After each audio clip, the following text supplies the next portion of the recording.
Good afternoon, and thank you for tuning in on the Central YouTube channel as we finally have a student athlete interview. It's been a couple weeks. We've been fighting through some of the technical difficulties that Joel was telling you about last night on the broadcast.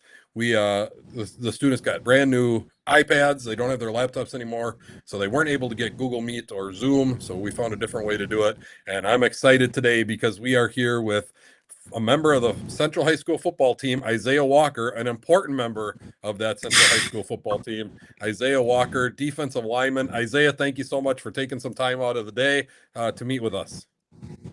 Yeah, no problem, really. It's just a study hall. Don't tell people that. We want them to think that you're really making a big commitment here for the Central YouTube channel. But yeah, we did. We just got him out of study hall. He was an easy one. That's why he's our first one. Isaiah, I want to talk about football a little bit. First 2 weeks of the year, first two games, not all that great. And we were wondering, is this team going to look like the way that we thought they were going to look? And then last week, you guys really turned it around, played a little bit more like Central football. What were the keys to turning that around? What changed between week one and week two compared to week three? Because there was something definitely different. We just a lot of little things we had to clean up. Week 1 and 2, a lot of little errors we made. When going into week 3, we were tired of losing because it's not a game against Ellsworth that we should have lost. We should have won that one by probably a bit. Logan beat him. We probably should have beat him. So we decided we got to pull our stuff together and actually make some plays. And that's the thing about football. Little errors start to add up, and people missing their assignment here and there adds up to a loss, and that's what happened to you guys, especially against Ellsworth. The Wanakee thing is whatever, first game of the year against a really tough opponent, that's whatever. But the Ellsworth one was really the one that kind of caught me by surprise, and I think you hit on it perfectly. A lot of little errors that need to be cleaned up. Well, you certainly did that on Friday, a big win over Reedsburg. The defensive line showed up, and you are a member of that defensive line. You were getting after the quarterback. He didn't have many pass attempts, but every time he tried, you guys were all over him. What was it like to be able to put that kind of pressure on the opposing offense? It felt great. Turned him over a couple times. Frankie Wilk had a big interception, but he's the one that football's a game where he's the one that gets the highlight reel, but you guys are the ones putting in the pressure down in the trenches and making that quarterback have to make decisions he doesn't want to have to make. Isaiah, I've been real impressed with your game. You have a lot of speed coming off of that defensive line. How long have you been playing football? Have you been playing since you were real young? And what's your favorite part about playing football? I've been playing football since I think I started tackle football in second grade. I started a year early because the team that they had was so small they needed second graders, I guess. So I got to go do that. It was a great experience. Favorite part about football? It's hitting people. You get to go up there, have some fun. You get to build a community with the people around you. It's a good time. Certainly spoken like a true defensive lineman. His favorite part of football is hitting people. Well, you do that every single play, and so that's exciting to watch.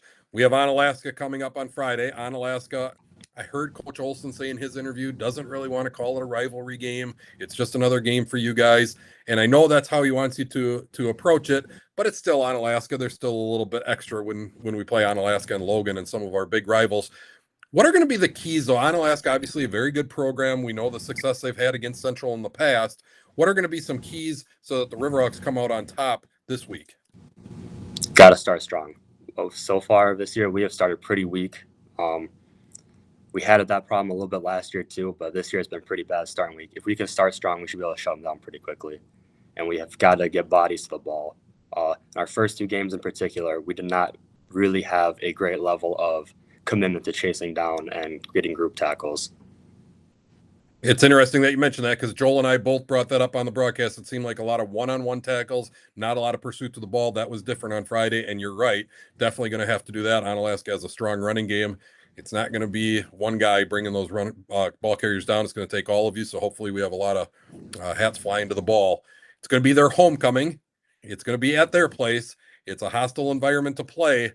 What are you going to do you're a senior now, you're a senior leader for this team. What are you going to do to make sure your guys are ready? Coach them up. Everyone needs to know their jobs. You got to tune out the crowd when they're heckling too. I don't think it's really been a problem this year. Kind of. Our sidelines also need to get loud because they've been kind of dead.